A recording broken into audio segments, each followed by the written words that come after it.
tukli. Layo ron pala. Kita ko na. Ha? Kung ano lang ipaga, ganun sila. May tao ha? May tao. Satuk. Eh, ang bawod na. Ano yung bawod ba?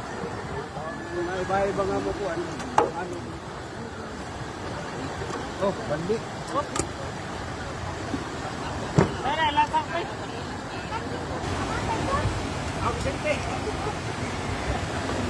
Tawanan, stranded.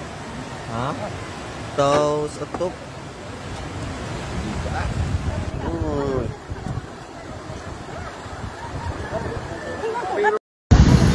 Gabiha o nilapaw, ginaong inangaguba dong. Lukas ba oy. Awa ninyo guys oh.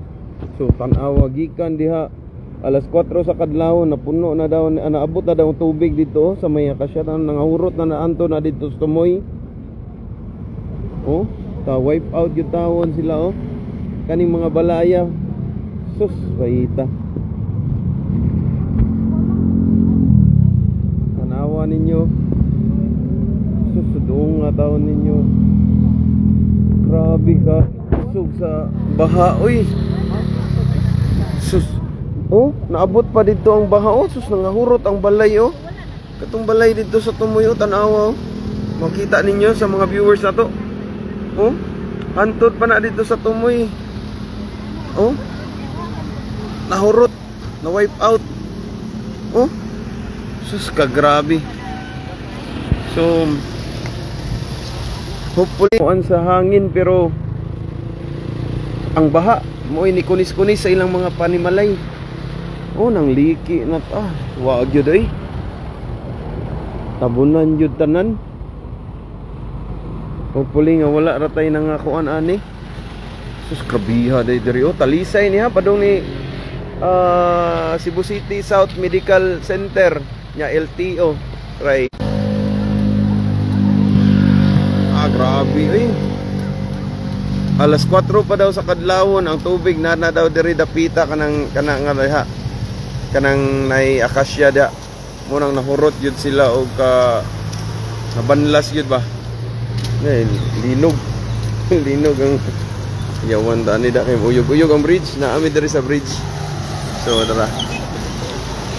So hopefully nga wala ratayan sila wala ray na nga unsa naka-evacuate ra unta kay nag pang recover pa ni nilang uban oh.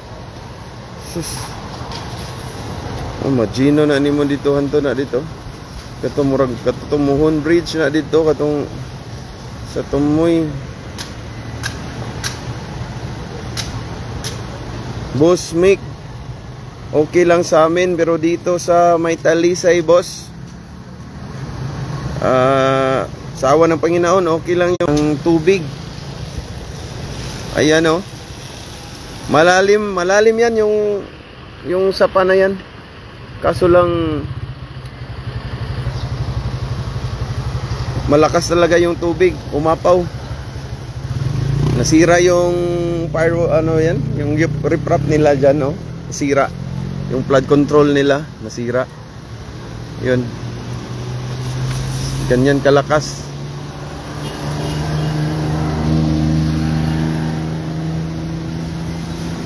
Sus luuya taon ay. Isla Verde din Luuya tao no. So dara nata diri kilid nata kilid sa bridge.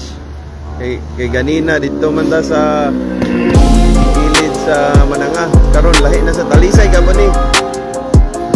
Kaning tubig gikan pa ni dito sa bukid. Ya nagsigi paghapon.